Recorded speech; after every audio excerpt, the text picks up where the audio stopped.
Assalamualaikum warahmatullahi wabarakatuh. Innal hamdalillah nahmaduhu wa nasta'inuhu wa nastaghfiruh wa na'udzu billahi min shururi anfusina wa sayyiati a'malina. Man yahdihillahu fala mudilla lahu wa man yudlil fala hadiyalah.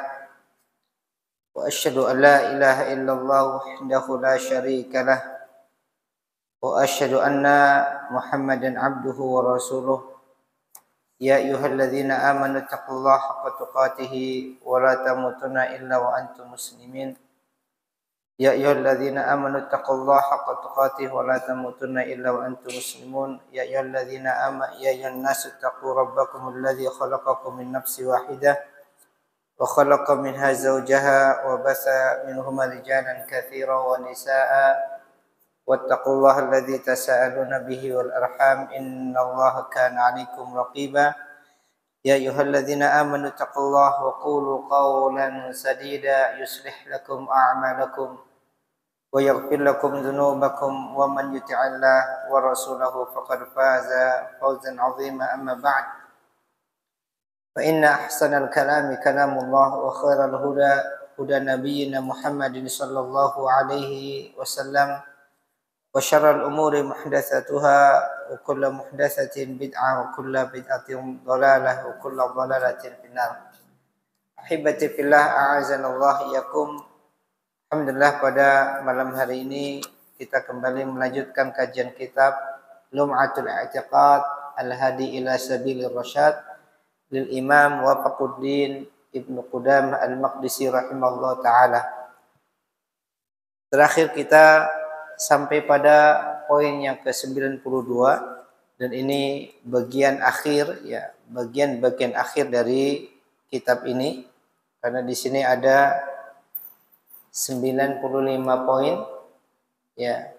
Dan kita sekarang masuk pada poin yang ke-92, di mana muallif rahimahullah taala mengatakan wa minas sunnah, dan termasuk bagian dari sunnah, dari ajaran Islam, dari ajaran Rasulullah sallallahu alaihi wasallam, yaitu hijranu ahlil bid'ah, meninggalkan ahlul bid'ah, wa mubayanatuhum, dan menjauhi mereka, wa tarkul jidali wal khusumati fid din, dan meninggalkan perdebatan dan pertentangan di dalam urusan agama, wa tarkun nazar fi kutubil mubtadi'ah, dan meninggalkan sikap untuk memperdalam di dalam kitab-kitab ahli bid'ah, wal isgha'i ila kalamihim, dan sikap condong kepada pendapat-pendapat mereka, wa kullu muhdatsatin fid dini bid'ah, dan setiap hal-hal yang baru yang dibuat-buat di dalam agama adalah bid'ah. Ikhwani wa akhwati a'azanallahu yakum, pada kesempatan kemarin kita sudah sampaikan pengantar pembahasan permasalahan bid'ah ini dari Syekh Fauzan hafizallahu taala. Ya, terakhir sampai pada penjelasan tentang kesempurnaan syariat Islam, bahwasanya Allah Subhanahu wa taala tidak ridha apabila ada hambanya yang taqarrub, mendekatkan diri kepadanya, kecuali dengan apa yang Allah syariatkan. Ya. Allah tidak ridha apabila ada seorang hamba bertaqarrub, mendekatkan diri kepadanya, ya, selain dengan apa yang Allah syariatkan. Kenapa? Karena agama ini sudah sempurna, ya. Dan tidaklah Rasulullah sallallahu alaihi wasallam diwafatkan kecuali setelah Allah menyempurnakan agama ini. Sepeninggal beliau sallallahu alaihi wasallam, maka syariat sempurna. Hal ini sebagaimana Allah taala berfirman di dalam surah Al-Maidah ayat 3, "Al-yauma akmaltu lakum dinakum wa atmamtu 'alaikum ni'mati wa raditu lakumul Islam madina." Al-yauma pada hari ini akmaltu aku telah sempurnakan lakum untuk kalian dinakum agama kalian. Wa atmamtu dan telah aku cukupkan alaikum atas kalian nikmati nikmatku. Wa raditu lakumul islama dinan. Dan aku telah ridhai Islam sebagai agama untuk kalian. Maka apa-apa yang bukan menjadi bagian agama ketika ayat ini turun, maka hari ini juga bukan merupakan bagian dari agama. Ya. Perkara apa saja yang tidak pernah disyariatkan ketika ayat ini turun, maka hari ini juga bukan merupakan syariat Allah Azza wa Jalla. Karena syariat sudah sempurna. Kemudian ikhwani wa akhwati din a'azanallahu yakum, setelah beliau Syekh Fauzan hafizahullah menjelaskan ya tentang kesempurnaan dinul Islam, kemudian beliau di sini menjelaskan tentang pembagian bid'ah ya dari sisi sifatnya. Kata beliau, wal bid'atu tanqasimu ila qismain. Bid'ah, perkara-perkara yang baru di dalam agama itu terbagi menjadi dua macam. Al-qismul awal bid'atun asliyatun. Bagian yang pertama kata beliau adalah bid'ah asliyah.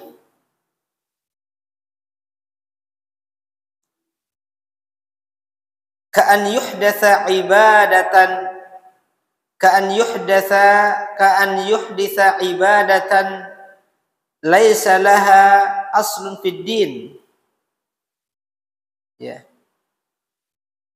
Bid'ah asliyah ini kata beliau apabila ada seseorang yang membuat suatu ibadah,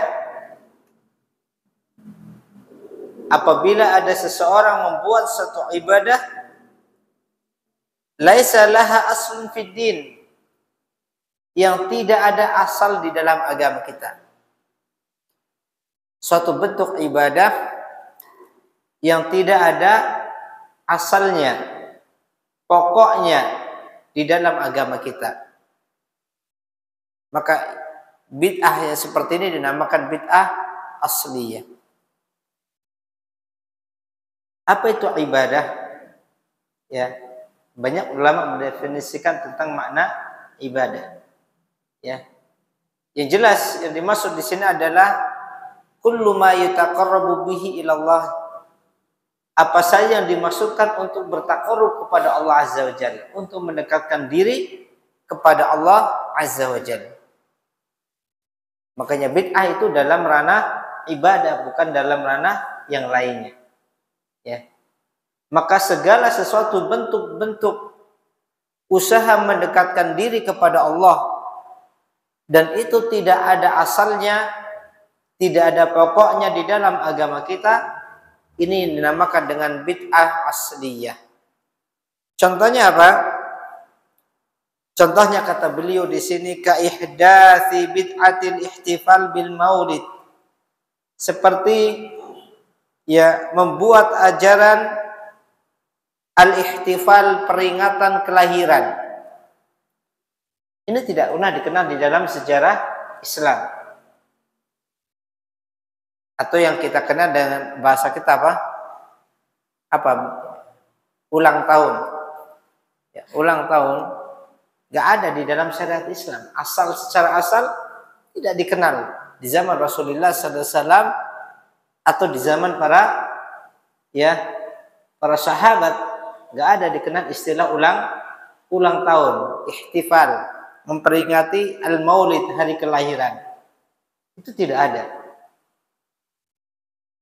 Yang ada di dalam ajaran-ajaran agama yang lain. Ya, di dalam Islam tidak dikenal ada istilah peringatan hari kelahiran atau ulang tahun. Hadhihi la asla laha fid din. Maka peringatan ulang tahun hari kelahiran la asla laha fid din, enggak ada asalnya di dalam agama kita. Enggak dikenal syariatnya. Memperingati hari kelahiran itu nggak ada di dalam syariat. Kalaupun ada kelompok yang mencoba membawakan dalil-dalil itu ditarik-tarik, dipas-paskan dengan apa yang ada pada diri mereka. Secara asal nggak ada. Ya, secara asal tidak ada syariat memperingati hari kelahiran. Ya. Kalau sekarang banyak, bukan cuma kelahiran orang, ya, kelahiran kelompok, kelahiran organisasi, kelahiran partai, apapun, ulang tahun, serba ulang tahun. Ya. Walaupun awalnya ulang tahun kelahiran siapa? Kelahiran orang kan? Tapi sekarang kelahiran parpolnya, kelahiran ini, hari ulang tahun semua. Dan yang berkembang sekarang bukan hanya hari kelahiran, tapi sudah meluas apa? Hari kematian pun di ulang tahun, ya. Apa istilahnya? Hol, ya. Karena kalau memperingati hari kelahiran belum cukup, ditambah hari kematian. Ya. Itu tidak ada asalnya di dalam agama. La mawalidur rusul wala mawalidu ghairih minal awliya wassalihin. Baik itu ulang tahunnya nabi, para nabi dan rasul, atau yang disebut dengan istilah apa? Maulid, ya. Maulid, hari kelahiran rasul, wala mawalidu ghairihim minal auliya wassalihin, maupun hari ulang tahun selain para nabi dan rasul, dari wali-wali maupun orang-orang saleh atau tokoh-tokoh. Ini tidak dikenal di dalam asal syariat kita, ya. Makanya kalaupun dicari dalilnya nggak bakal ketemu, ya. Dicari di kitab-kitab ulama, serasa nggak ada, ya. Kitab-kitab ulama nggak ditemukan dalilnya, karena memang ini bukan dari ajaran Islam. Sebagaimana tokoh-tokoh mereka pun mengakui kalau memang maulid itu bukan dari Islam. Itu dari budaya di luar Islam dimasukkan ke dalam Islam, salah satunya oleh orang-orang Syiah Rafidhah. Memperkenalkan orang-orang Batiniyah, memperkenalkan ajaran maulid, ya, untuk memperingati tokoh-tokoh mereka, pembesar-pembesar mereka, pemimpin-pemimpin mereka, ya, masuk ke dalam Islam, kemudian disebar di tengah-tengah kaum muslimin dan dinisbahkan kepada Islam. Nah, bid'ah seperti ini namanya bid'ah asliyah. Kenapa? Gak ada asalnya dalam Islam.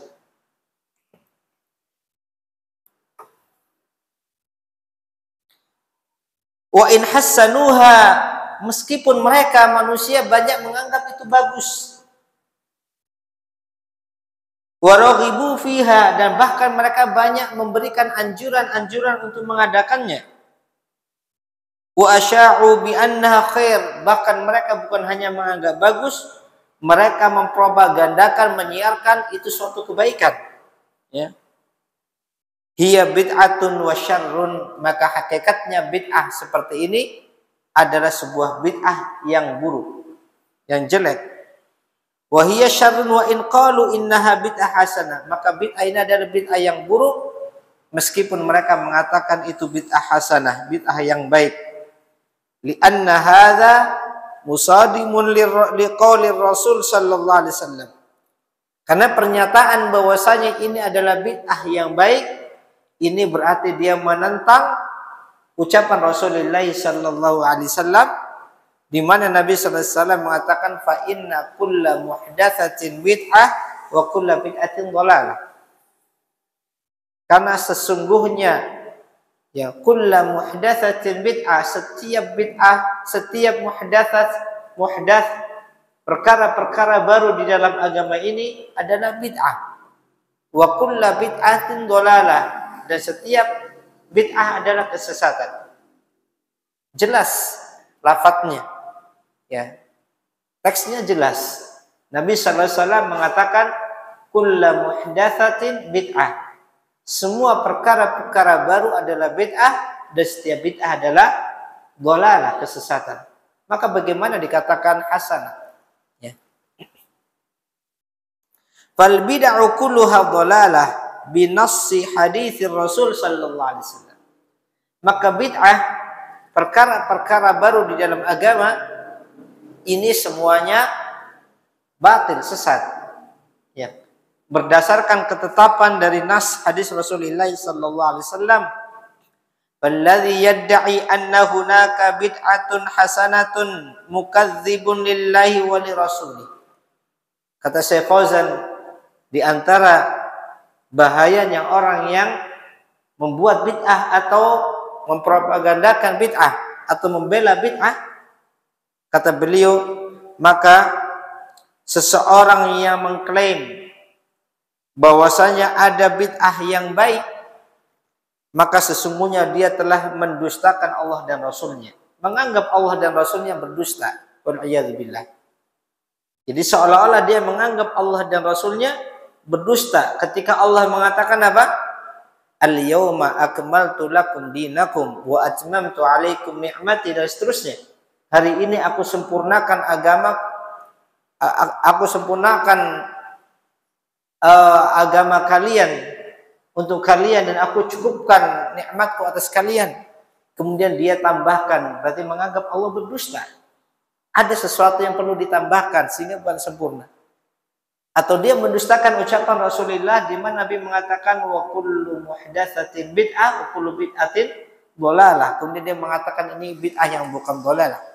Ini bahayanya orang berbuat bid'ah atau membuat suatu kebid'ahan, berarti dia telah menantang Allah dan Rasulnya, ya. Telah mendustakan Allah dan Rasulnya.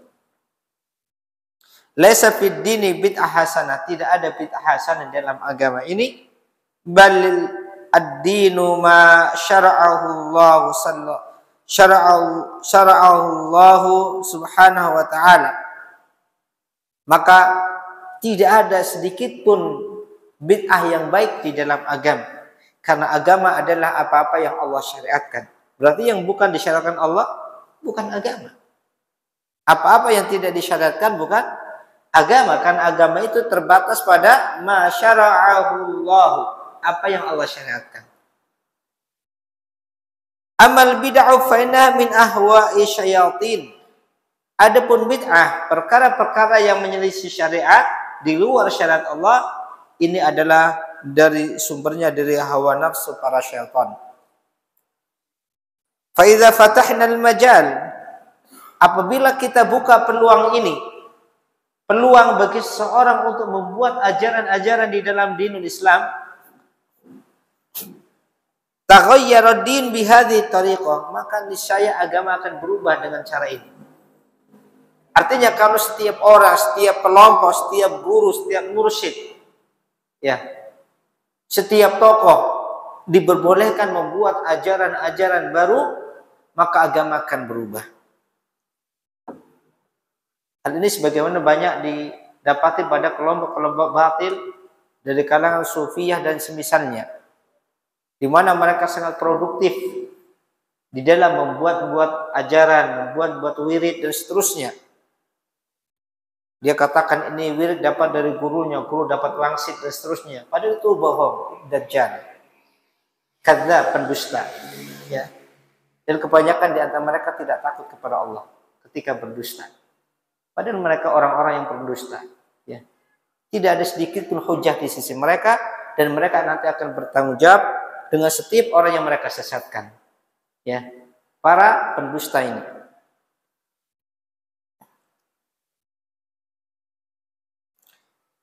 Kullu yuhditsu ma yastahsinu.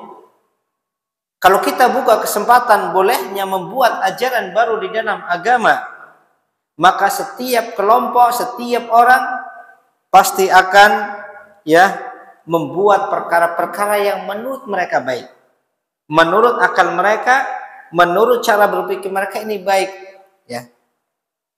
Wa kullun ya'malu ma yasha', dan masing-masing akan melakukan amalan sesuai yang diinginkan. Sebagaimana kita lihat, ya, beda thariqah, beda amalan. Ini amalan fulan, ini amalan guru fulan, ini amalan, banyak sekali amalan-amalan. Dan mereka menjazmkan artinya menetapkan amalan-amal tersebut untuk murid-murid mereka. Kemudian ditambah lagi faidah-faidah palsu, dusta. Siapa yang melakukan amalan ini sekian-sekian maka sekian-sekian. Semuanya bohong.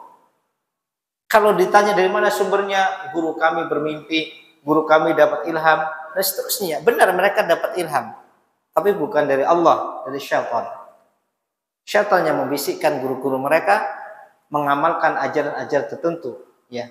Kenapa? Karena Allah tidak menurunkan syariat setelah diwafatkannya Rasulullah Sallallahu Alaihi Wasallam. Sudah, ya, azan habis itu kita lanjutkan. Ya, nah kita lanjutkan.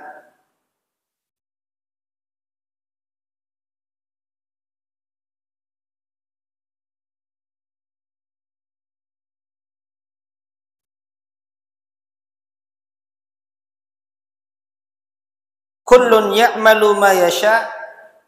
Apabila dibuka kesempatan, diperbolehkan bagi setiap orang untuk membuat hal-hal yang menurut dia baik, hal-hal baru yang menurut dia baik, maka setiap orang akan melakukan apa yang dia inginkan. Tsumma yuqda 'ala sunan, kemudian akhirnya sunnah-sunnah Nabi pun mulai ditinggalkan. Ya. Wala tajtami'u sunan wal bid'ah, dan sunnah dan bid'ah itu nggak mungkin bersatu. Sunnah Nabi dan kebid'ahan itu tidak akan bersatu. Ya. Sunnah dan bid'ah tidak akan berkumpul. Ketika bid'ah kuat maka sunnah lemah. Ketika sunnah kuat bid'ah pun lemah. Dan keduanya tidak bisa berkumpul sama-sama kuatnya. Kenapa? Karena dua perkara saling bertolak belakang. Kama ja'a fil hadis, sebagaimana di dalam sebuah hadis, ma ahdatsan nasu bid'atan, tidaklah manusia membuat satu bid'ah illa rufi'a mithluha minas sunnah, kecuali akan diangkat sunnah yang semisal dengan bid'ah tersebut. Hadis ini dikeluarkan Imam Ahmad di dalam musnadnya dari hadis Wadhif bin Al-Haris Al-Thamali, dan hadis ini didhaifkan oleh Syalbani dalam Dhaif At-Targhib.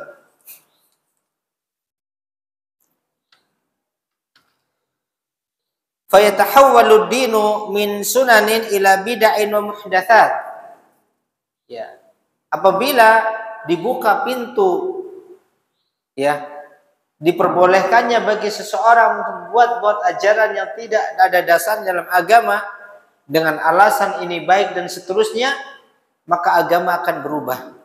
Agama akan berubah dari pengamalan sesuai sunnah Nabi, ajaran Nabi, berubah kepada ajaran-ajaran yang baru. Sebagaimana banyak kita dapatkan sekarang. Ya. Kalau kita lihat tidak ada asal usulnya.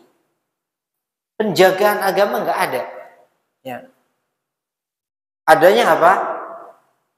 Apa namanya? Istilahnya akulturasi. Ada akulturasi budaya, ada akulturasi ajaran. Bercampur aduknya ajaran agama. Ada sebagian nilai Islamnya, ada sebagian nilai ini, sebagian ajaran ini, agama campur jadi satu. Sebagian banyak kita saksikan di beberapa daerah adat dan tradisi, ada bau-bau Islamnya, ada yang bukan Islamnya. Di sebelah ini ada lagi tradisi, ada bau Islamnya, ada tidak Islamnya, dan seterusnya.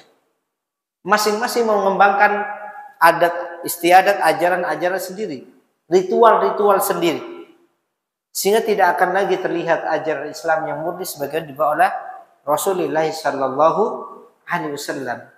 Ya, bahkan terkadang orang lebih kuat memegang ritual-ritual ini daripada ajaran Islam itu sendiri.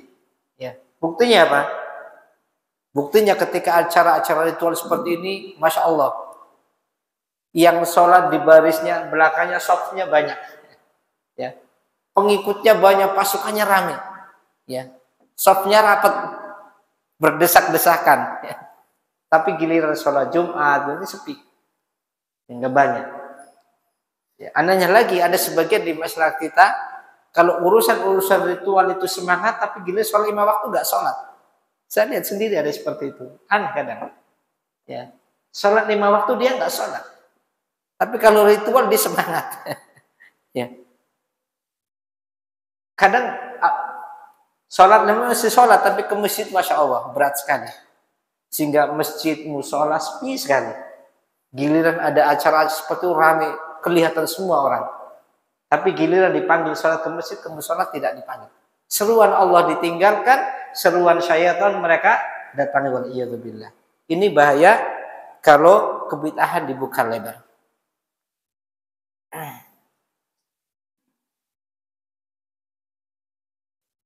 Fala yuftahul majalu abadan lil bid'ah, maka tidak boleh dibuka sedikit pun kesempatan untuk bid'ah.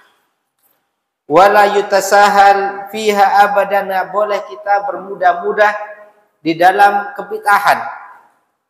Ini bid'ah asliyah. Memang secara asal nggak ada dalam syariat kita. Al-qismu tsani, bagian yang kedua, bid'atun nisbiyatun. Bid'ah nisbiyah atau penyandaran.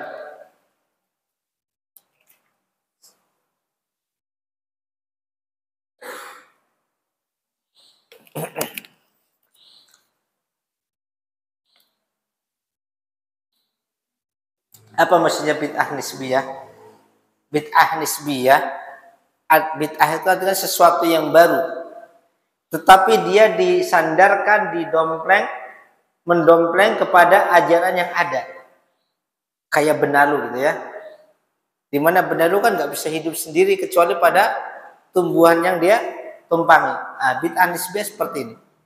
Bid'ah ajaran baru tapi dia ditempelkan pada ajaran yang memang asalnya ada di syariat. Kalau tadi memang nggak ada asal usulnya, seperti maulid, peringatan hari kelahiran, itu nggak ada asal usulnya dalam Islam. Dicari pun nggak bakalan ketemu, ya. Karena memang itu bukan ajaran Islam. Tetapi ada bid'ah nisbiyah, ini bid'ah yang, ya, dia menempel pada ajaran yang asalnya syariat, kemudian dimodifikasi. Berarti bid'ah nisbiyah ini ajaran syariat yang dimodifikasi, ya, syariat yang dimodifikasi ajarannya.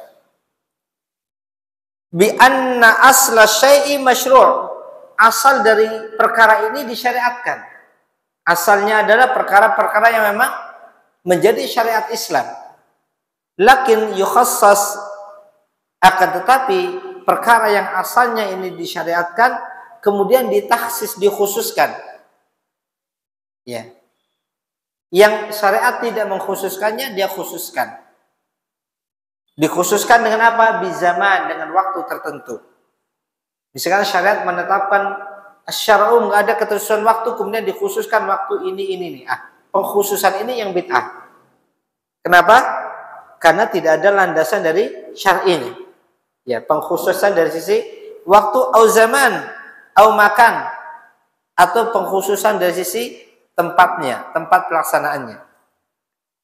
Lam yashra'hu Allahu wala rasuluh, yang Allah dan Rasulnya tidak menetapkan syariat tentang pengkhususan waktu atau tempat tersebut. Tapi kalau asal ibadahnya ada syariatnya. Tapi pengkhususan ini waktunya ini harus dilakukan di waktu ini dilakukan di tempat ini, ini yang enggak ada. Dalil untuk menetapkan tempat dan waktunya tidak ada. Maka ini juga dihukum bid'ah. Dari sisi apa? Bukan dari sisi asalnya, asal ibadahnya, tapi dari sisi penetapan waktu dan tempat yang tidak mengikuti dalil. Karena menetapkan waktu dan tempat ibadah itu juga ditutup dalilnya, ya.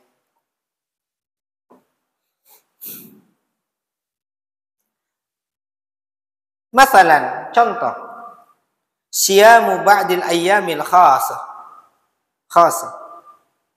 Melaksanakan berpuasa pada hari-hari tertentu. Di dalam syariat kita sudah memberikan ketetapan syariat. Puasa ada ketentuannya. Kemudian, ya, ada puasa yang itu dilakukan pada waktu-waktu tertentu sesuai ketentuan syar'i, seperti puasa pada bulan Ramadan, puasa hari Senin Kamis, puasa Daud sehari puasa sehari tidak, puasa Ayyamul Bid, ya, puasa 3 hari.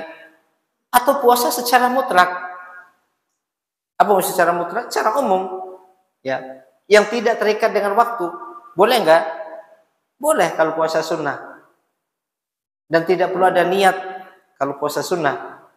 Misalkan antum, ya, bangun tidur, biasanya makan, tanya kepada istri gimana, ada makanan enggak? Kalau enggak ada makanan, sudah aktivitas sampai jam 10, ada makanan enggak ada, ya udahlah saya puasa aja. Boleh enggak? Boleh kalau puasa sunnah. Kalau puasa wajib enggak boleh. Puasa aja harus ada penetapan niat di malam hari atau sebelum fajar. Kalau sunnah boleh. Yang penting jangan habis subuh sudah minum kopi. Ya. Kalau habis subuh sudah minum walaupun air putih enggak bisa puasa kan? Ya, bisa. Tapi mengkhususkan puasa hari ini, hari kelahiran saya, hari ulang tahun saya, hari saya lulus, hari saya ini, hari pernikahan saya, ada dalilnya. Pengkhususan seperti itu nggak ada dalilnya. Mithlu siyamu yaumin nisfi min Sya'ban. Contohnya apa? Puasa di pertengahan bulan Sya'ban. Nah, ini sekarang kita di bulan Sya'ban, ya. Puasa yang dikenal dengan nisfu Sya'ban, nisfu artinya pertengahan, tanggal 15. Ini dikategorikan bid'ah idhofiyah atau nisbiyah. Kenapa? Karena dalil yang dijadikan hujah untuk pensyariatan puasa ini dalilnya tidak kuat, sehingga tidak bisa dijadikan dalil. Maka yang menisbatkan puasa ini kepada syariat tidak benar. Kenapa? Karena dalilnya nggak ada. Dalil digunakan lemah. Ya. Makanya dikatakan, kenapa dikatakan bid'ah nisbiyah atau idhofiyah? Karena puasa sendiri ada nggak syariatnya dalam Islam? Syariat puasa itu ada nggak? Ada, bahkan itu masuk bagian di rukun agama kita. Ya, beda kalau tadi memperingati hari kelahiran, ada nggak syariatnya? Nggak ada, secara asal memang nggak ada. Itu asliyah. Kalau ini idhofiyah, syariat puasa itu ada. Tetapi ketika syariat puasa ini dikhususkan dengan khusus di pertengahan Sya'ban, ini butuh dalil. Karena mengkhususkan suatu butuh dalil. Kalau tidak ada dalil, ada dalilnya tidak bisa dijadikan hujjah, dhaif, maudhu dan seterusnya, maka nggak boleh kita jadikan pegangan sandaran untuk menetapkan amalan. Ya. Kalau kita nekat melakukan amalan di hadis-hadis yang lemah atau hadis yang maudhu, bahkan sama saja kita melakukan sesuatu tanpa ada dalil dan terkena hukum ini.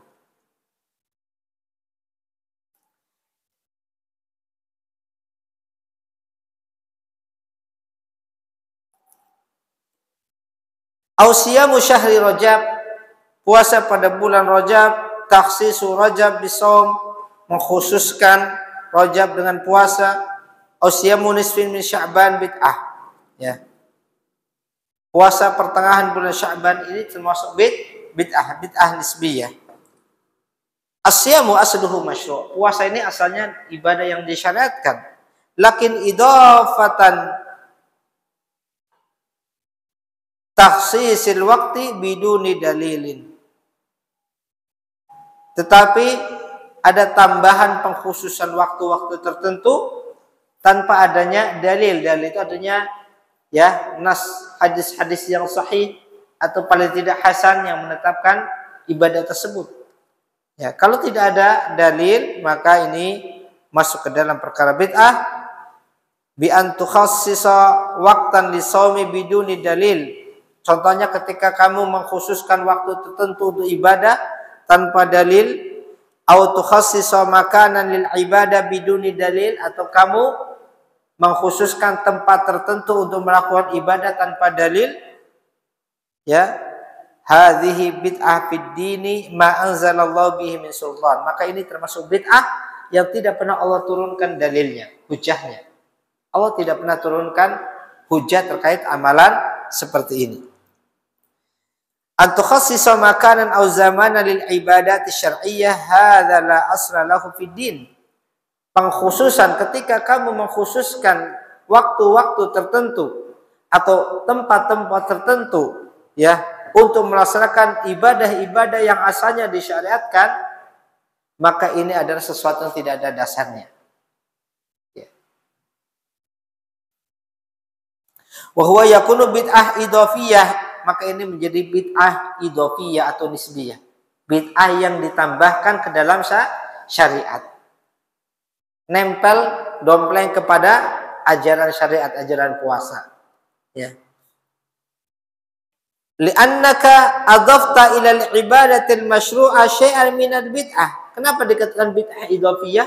Karena kamu telah menambahkan pada ibadah yang syar'i sebuah ajaran baru, ketentuan baru, ketetapan baru. Apa? Penetapan waktu dan tempat. Ya.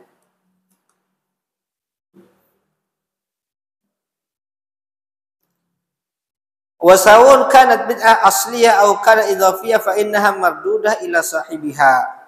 Maka kata beliau, ya, baik itu bid'ahnya asliyah, memang secara asal nggak ada dalam syariat kita, atau bid'ah idhafiyah, nisbiyah, bid'ah yang ditambahkan, disandarkan, ya, maka sama-sama keduanya mardudah, tertolak, ya, sama-sama pelakunya tertolak amalannya, tidak diterima, bahkan berdosa.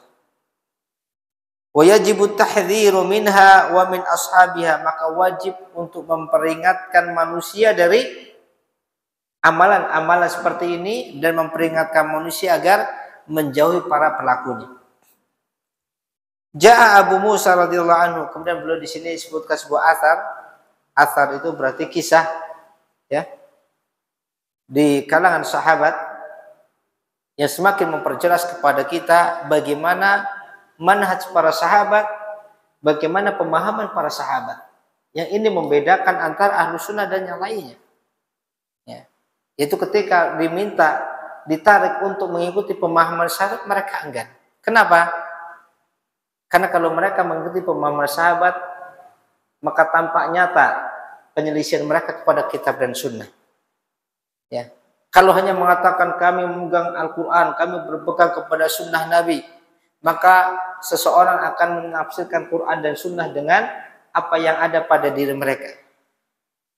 Tapi kalau mereka mau mengikuti pemahaman para sahabat, maka tidak ada peluang bagi mereka untuk menyelisihi para sahabat Nabi. Makanya mereka tidak mau yang ketiga. Mereka hanya mencukupkan Quran dan sunnah dan tidak mengikuti pemahaman salaful ummah para sahabat Nabi. Kenapa? Karena sudah dikaitkan dengan pemahaman sahabat, sudah tidak terbebas lagi mereka. Akan banyak terbantahkan, akan banyak, ya, terbantahkan, ternafikan, diingkari ajaran-ajaran selama ini mereka pegang. Kenapa? Karena itu diingkari para sahabat. Mereka nggak mau. Bukan orang-orang yang tidak paham, tahu konsekuensinya. Maka mereka tidak mau menisbatkan diri kepada salafus saleh. Kenapa? Tahu konsekuensinya. Kita lihat bagaimana pemahaman para salaf kita, para sahabat radhiyallahu anhum ajma'in, yang mana mereka ini adalah langsung murid-murid Rasulullah sallallahu alaihi wasallam dan langsung mendapatkan pemahaman yang sahih dari Rasulullah sallallahu alaihi wasallam. Seandainya orang-orang melakukan bid'ah, mereka memperhatikan athar ini, maka mereka akan tahu bagaimana jalannya para sahabat di dalam masalah ini. Coba perhatikan, Ja'a Abu Musa radhiyallahu anhu wa kana amiran 'alal Kufah. Satu ketika Abu Musa al-Asy'ari, ya, dan Abu Musa al-Asy'ari seorang gubernur di Kufah. Ya. Pemimpin. Ya, bukan orang biasa. Sahabat yang mulia dan dia seorang pemimpin di Kufah. Gubernur di Kufah. Datang Abu Musa al-Asy'ari kepada Abdullah bin Mas'ud. Dan Abdullah bin Mas'ud kana huwa al-mufti fil Kufah wal qadhi. Beliau adalah mufti, ahli fatwanya dan hakim di Kufah. Dan Abdullah bin Mas'ud ini termasuk di antara ulama di kalangan sahabat. Di sahabat, ya, walaupun mereka semua adalah murid-murid Rasul, ilmunya juga beda-beda. Ada di antara mereka yang lebih fokus kepada ilmu, seperti Abdullah bin Abbas, Abdullah bin Mas'ud, Ibnu Umar, ya, Ummul Mukminin Aisyah radhiyallahu anha. Ini ulama-ulama sahabat. Ya. Ada di antara mereka yang lebih kepada jihad fisabilillah. Ada yang ini, ada dan seterusnya. Beragam. Ya, enggak semuanya satu. Ya. Suatu ketika Abu Musa al-Asy'ari, pemimpin di Kufah, gubernur di Kufah, mendatangi Abdullah bin Mas'ud, ya, mufti di Kufah. Faqala, berkata Abu Musa al-Asy'ari, ya Aba Abdurrahman, kunyahnya Abdullah bin Mas'ud, wahai Abu Abdurrahman, wahai Abu Abdurrahman, ra'aitu syai'an istankartuhu. Kata Abu Musa al-Asy'ari, aku melihat suatu amalan yang aku ingkari. Perhatikan, kenapa Abu Musa al-Asy'ari mengingkari? Karena dia tidak pernah melihat amal tersebut di zaman Rasulullah Shallallahu Alaihi Wasallam, maka dia ingkari. Artinya apa? Kalau bahasa kita apa? Ya nggak serak gitu ya. Ini kok ada amalan tapi saya kok nggak cocok, nggak, aneh ini. Abu Musa menganggap ini perkara yang janggal. Kenapa? Tidak pernah beliau dapatkan di zaman Rasulullah Shallallahu Alaihi Wasallam ketika hidup. Ra'aitu syai'an istankartuhu, aku melihat sesuatu yang aku ingkari, artinya aku menganggap itu kok aneh. Enggak pernah didapatkan di zaman Rasulullah seperti itu. Ya.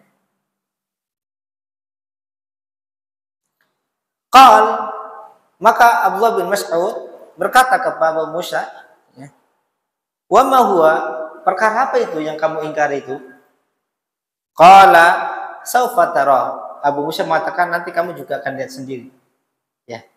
Jadi Abu Musa al-Asy'ari melihat sebuah amalan yang menurut dia aneh karena tidak pernah di zaman Nabi. Kemudian tanya Abdullah bin Mas'ud, perkara apa itu? Sudah, nanti kamu tahu sendiri. Diajaklah Abdullah bin Mas'ud, ya, menemui sekumpulan orang sedang beribadah di masjid. Ya. Qala fadhahaba ilal masjid, maka keduanya, Abu Musa al-Asy'ari seorang amir gubernur bersama dengan Abdullah bin Mas'ud seorang mufti, keduanya pergi masuk ke dalam masjid. Fawajada qauman mujtami'ina, maka mereka berdua dapati sekumpulan orang sedang berkumpul seperti ini, berhalaqah di masjid, ya. Wa indahum aqwamun minal hasa, dan mereka berkumpul bikin suatu majelis halaqah. Kemudian di depan mereka atau di samping mereka ada setumpukan pasir, kerikil. Ya, jadi mereka mengumpulkan beberapa kerikil karena di sana banyak kerikil. Ya, kerikil-kerikil al-husa itu batu kecil, ya, kerikil ditumpuk. Allah di sini nggak dijelaskan apa di depan apa di samping. Yang penting di sisi mereka ada tumpukan kerikil. Wa fihim wahidun yaquluna lahum, kemudian di kumpulan orang yang sedang masjid ada satu pemimpinnya yang memberi komando, ya. Antum bisa bayangkan, ya, di masjid ada beberapa orang berkumpul yang mungkin bikin lingkaran atau gimana. Kemudian di sampingnya ada tumpukan apa tadi? Kerikil. Kemudian ada orang yang memberi komando. Apa komandonya?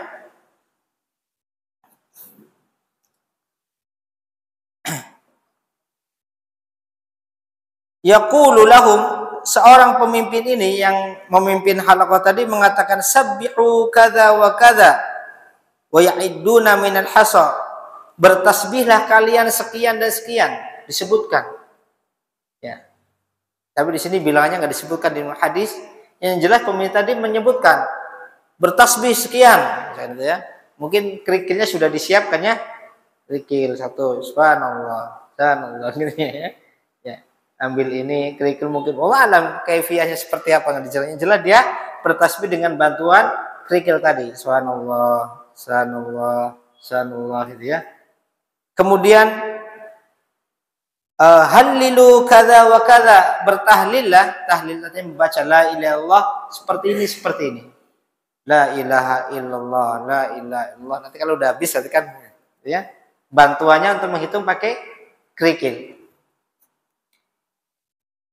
Wa kabbiru kadza wa kadza, dan bertakbirlah, ucapkanlah Allahu Akbar sekian demi sekian, seperti ini dan seperti ini. Wa yukabbiruna wa yuhalliluna wa yusabbihuna wa ya'idduna bil hasa a'dadan muayyanah kadza wa kadza. Maka orang-orang yang di halaqah tadi mengikuti komando, ya, pemimpin majelisnya, ya. Maka mereka pun bertasbih, mereka pun bertakbir, mereka pun bertahlil, mengucapkan subhanallah, Allahu Akbar, la ilaha illallah dengan hitungan-hitungan kerikil yang ada di samping mereka tadi. Dan itu dilihat oleh Abu Musa al-Asy'ari aneh. Walaupun kalau kita lihat orang sekarang mungkin nggak aneh, karena saking sudah terkenalnya. Abu Musa melihat aneh, kenapa? Waktu itu belum umum, belum populer. Nah, ini inovasi. Ya. Makanya Abu Musa melihat istankartu, aku mengingkarinya. Ini kok ajaran apa ya? Kok ada ajaran seperti ini? Artinya apa? Kalimat istankartuhu menunjukkan Abu Musa tidak pernah dapati di zaman Nabi. Ya. Seandainya itu didapati di zaman Nabi, Abu Musa nggak mengingkarinya, nggak menganggap itu sesuatu yang aneh. Ya, seperti kita, kalau kita tiba-tiba ada orang melakukan amalan-amalan tidak pernah kita lihat sebelumnya, maka kita katakan saya kok merasa janggal. Itu makna istankartu. Ya. Fawaqafa alaihim Ibnu Mas'ud, faqala, lalu Ibnu Mas'ud pun berdiri di hadapan mereka, ya, di hadapan kaum tadi sebagai seorang alim, orang yang berilmu. Ya, Ibnu Mas'ud mengatakan, la antum ahda min ashabi Rasulillah sallallahu alaihi wasallam aw antum mubtadi'una bid'atan 'azimah.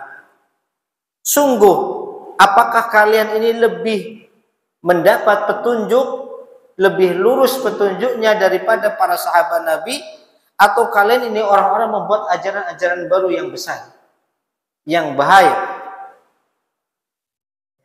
Artinya Ibnu Mas'ud pun mengingkarinya. Ya. Artinya ajaran mereka itu tidak ada pada para sahabat. Para sahabat tidak mengenal model berzikir seperti ini. Makanya Abu Mas'ud mengatakan, la antum, apakah la antum ahda min ashabi Rasulillah aw antum mubtadi'una bid'atan 'azimah. Apakah kalian ini lebih mendapat petunjuk, lebih kuat petunjuknya daripada sahabat Nabi? Tentu mereka nggak berani mengatakan demikian. Itu namanya kurang adab. Ya, mengatakan lebih hebat, lebih lurus daripada pendahulu. Ya, mereka nggak berani mengatakan demikian. Atau kalian ini orang-orang membuat suatu ajaran-ajaran baru yang besar? Qalu, maka mereka orang tadi mengatakan, wa madzaka ya Aba Abdurrahman. Apa yang kau maksud itu wahai Abu Abdurrahman? Mereka masih belum apa? Belum menyadari dengan pengingkaran Abdullah bin Mas'ud. Nahnu nadhkurullaha wa nuridul khair. Dan ini biasanya menjadi hujah alasan hampir semua ahlul bid'ah. Apa? Nahnu nadhkurullah wa nuridul khair. Kami ini sedang berzikir kepada Allah dan kami inginkan kebaikan. Ada orang melakukan ibadah bid'ah, niatnya keburukan. Setiap bid'ah itu apa sih? Satu amalan dalam rangka mendekatkan diri kepada Allah, itu namanya bid'ah, yang tidak ada tata cara di dalam syariat. Ya, berarti ada yang niatnya buruk nggak? Kalau buruk namanya maksiat. Ya. Niatnya bukan keburukan. Mereka pun mengatakan, wahai Abu Abdurrahman, wahai ya Abu Abdurrahman, nahnu nadhkurullah wa nuridul khair. Kami ini sedang berzikir kepada Allah, baca tasbih, baca tahlil, baca takbir, zikir. Bahkan amalan yang mulia, ciri dari orang-orang bertakwa. Ya, di mana mereka orang-orang bertakwa dan orang senantiasa berzikir kepada Allah ketika berdiri, ketika duduk, ketika berbaring, dalam segala kondisi. Inilah ciri-ciri ya al-muttaqin. Apa kata Abu Abdurrahman Abdullah bin Mas'ud? Qal wa kam min muridin lil khairi lan yudriku. Banyak orang menginginkan kebaikan tapi dia tidak mendapatkannya. Kam min muridin lil khair lan yudrikuhu. Betapa banyak orang menginginkan kebaikan tapi dia tidak mendapatkan apa yang diinginkan. Artinya apa? Untuk meraih suatu kebaikan tidak cukup dengan keinginan. Harus diimbangi dengan apa? Tuntunan. Gak cukup seorang ingin mendapatkan kebaikan, yang penting saya ingin kebaikan, tanpa melihat bimbingannya, tuntunannya. Bisa. Seperti misalkan orang yang tidak tahu tentang prosedur alat, antum misalkan dikasih alat baru ya, mesin baru ya, yang antum belum kenal sebelumnya, ya, dan antum nekat untuk mengoperasikan mesin tersebut, nggak lihat prosedur tuntunannya. Yang jelas saya pengen menggunakan mesin dimanfaatkan daripada tidak dimanfaatkan. Ingin saya kebaikan, tapi nggak ngikuti prosedur, ya. Harusnya dicolok ini, dia colok ini, sambung ini, meledak. Ya. Makanya Abdullah bin Mas'ud mengatakan kam min muridinil khair lan yudrikuhu. Betapa banyak orang ingin kebaikan tapi dia tidak mendapatkannya. Kenapa? Caranya salah. Ya, untuk meraih kebaikan tidak hanya modalnya keinginan atau niat, tapi keinginan diimbangi dengan apa? Tuntunan. Prosedur kalau orang sekarang bahasanya. Harus sesuai prosedur juga. Semata-mata keinginan nggak ngikuti prosedur, salah. Makanya agama Islam itu agama yang sangat prosedural. Agama kita prosedural, semuanya harus sesuai dengan prosedur. Prosedur siapa? Syar'i. Bid'ah itu yang sangat tidak prosedural. Ya. Makanya ahlul bid'ah itu orang-orang sangat tidak prosedural, artinya tidak mengikuti prosedur SOP-nya syariat, itu bid'ah. Ya. Adapun ahlu sunnah adalah orang-orang sangat kuat mengikuti SOP-nya syariat. Ini kalau pakai bahasa orang sekarang ya, prosedur atau SOP. Seperti itu. Summa ankara alaihim hadzal amal, lalu Abdullah bin Mas'ud pun mengingkari amalan ini atas mereka, menolak amal tersebut. Dan Abdullah bin Mas'ud seorang mufti, seorang alim dan punya pengaruh. Yang bawa gubernur, yang ingkari alim, berpengaruh. At-tasbih wa tahlil wa takbir matlub. Tasbih, tahlil dan takbir ini sesuatu yang dituntun di dalam agama kita, ada dasarnya, ya. Bahkan kita diperintahkan. Lakin biduni hadis sifat, tetapi tidak dengan cara yang seperti ini. Ya, biduni hadzal ijtima', dengan cara berkumpul seperti ini, wa biduni adadin muhaddad illa bidalil, enggak boleh kita melakukan takbir, tasbih, tahlil dengan jumlah-jumlah tertentu kecuali yang ada dalilnya. Kalau ada dalilnya boleh.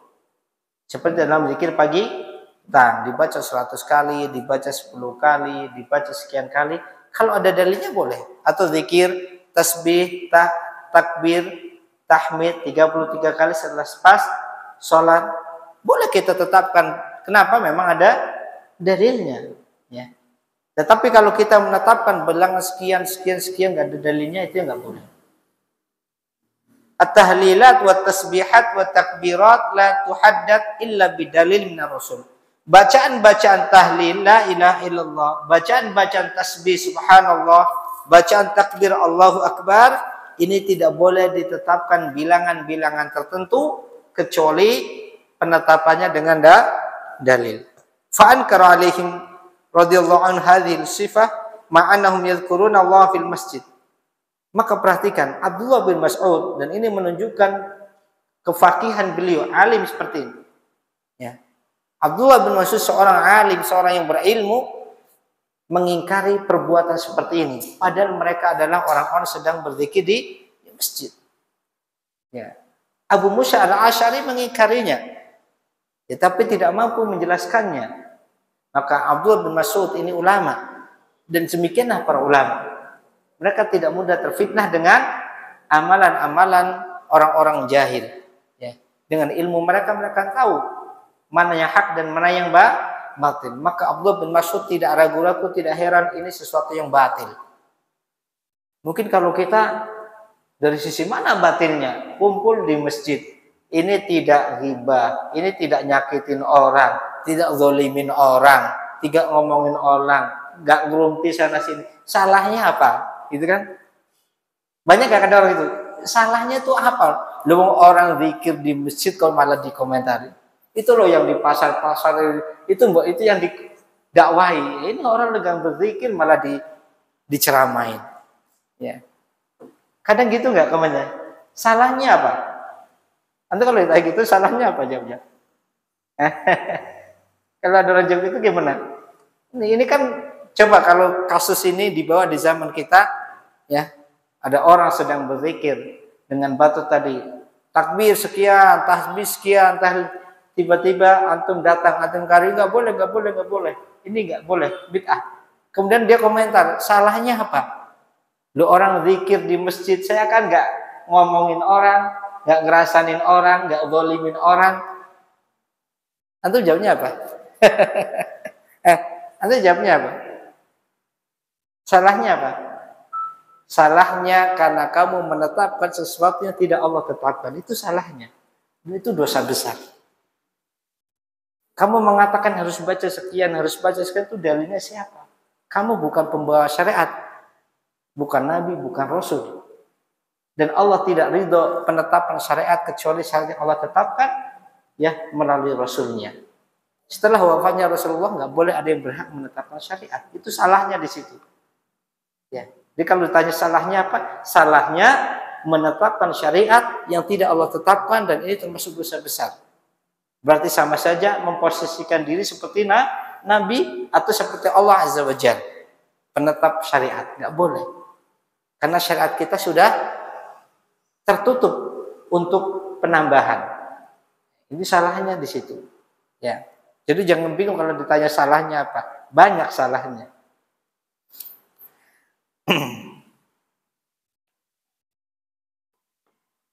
Lakin hadhihi sifat allati ahdatsuha hiya bid'ah.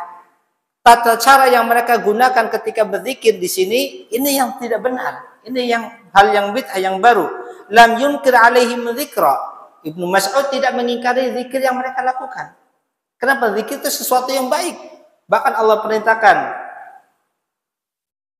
Walakin ankara alaihim hadhihi sifat al-muhdatsa. Tetapi Ibnu Mas'ud ingkari kaifiyah tata cara zikir yang baru ini. Yang itu tidak dikenal di zaman Nabi.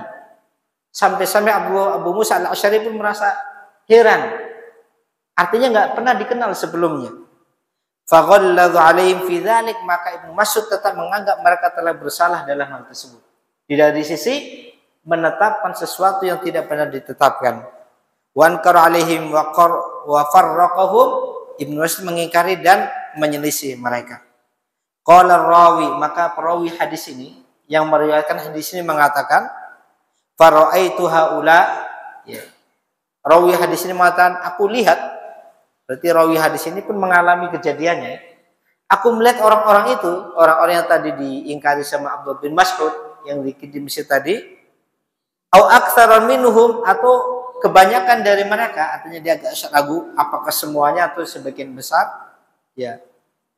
Yuta'inuna fin Nahrawan, mereka itulah orang-orang yang memerangi kami di perang Nahrawan.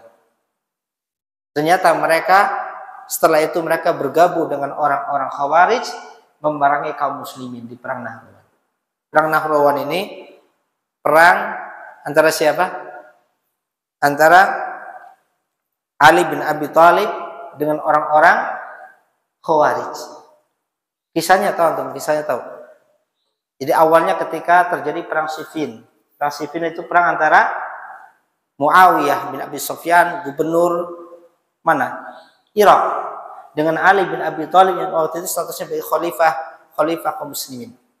Jadi setelah dibunuhnya Utsman bin Affan secara zalim oleh, ya, orang-orang pemberontak, maka kemudian Ali dibaiat menjadi khalifah, dan waktu itu Muawiyah gubernur di Syam apa di Irak, ya? Bukan di Kufah. Kufah itu ada. Muawiyah di Irak. Syam. Di Syam. Ya, Muawiyah gubernur di Syam. Maka Muawiyah, dan dia itu adalah keponakannya Utsman, ya. Muawiyah itu berarti keponakan Utsman.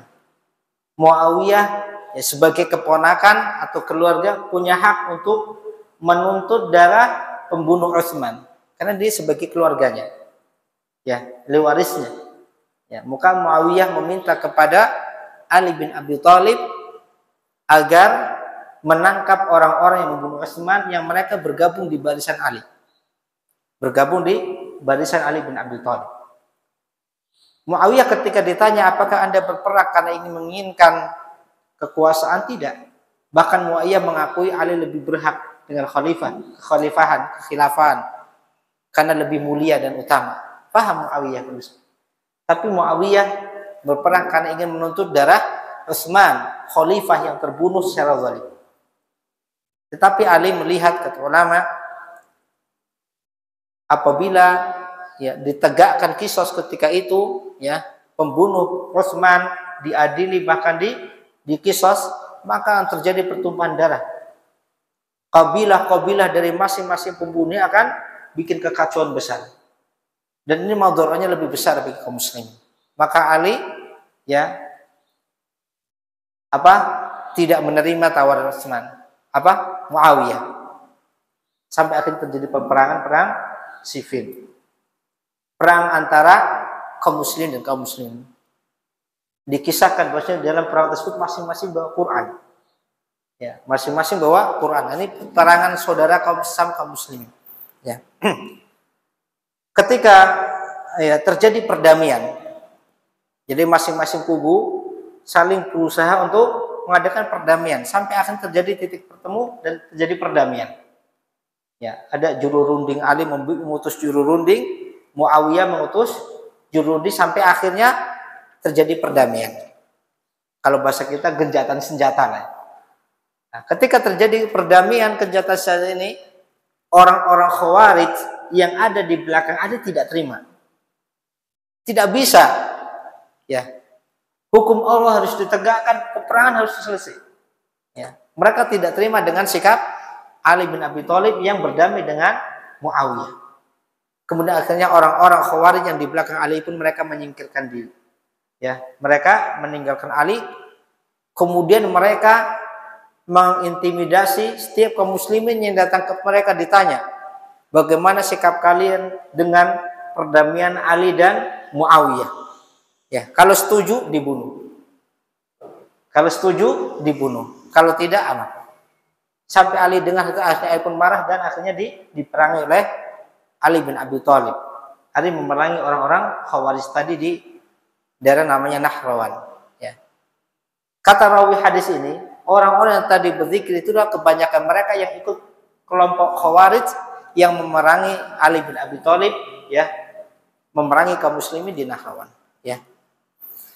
Ikhwani wa akhwati a'azanakum, ini saja mungkin bisa kita sampaikan pada kesempatan hari ini. Insyaallah kita lanjutkan pada pekan selanjutnya biidznillah. Kita tutup dengan doa penutup majelis. Subhanaka wa bihamdik, asyhadu an la ilaha illa anta, astaghfiruka wa atubu ilaik. Wassalamualaikum warahmatullahi wabarakatuh.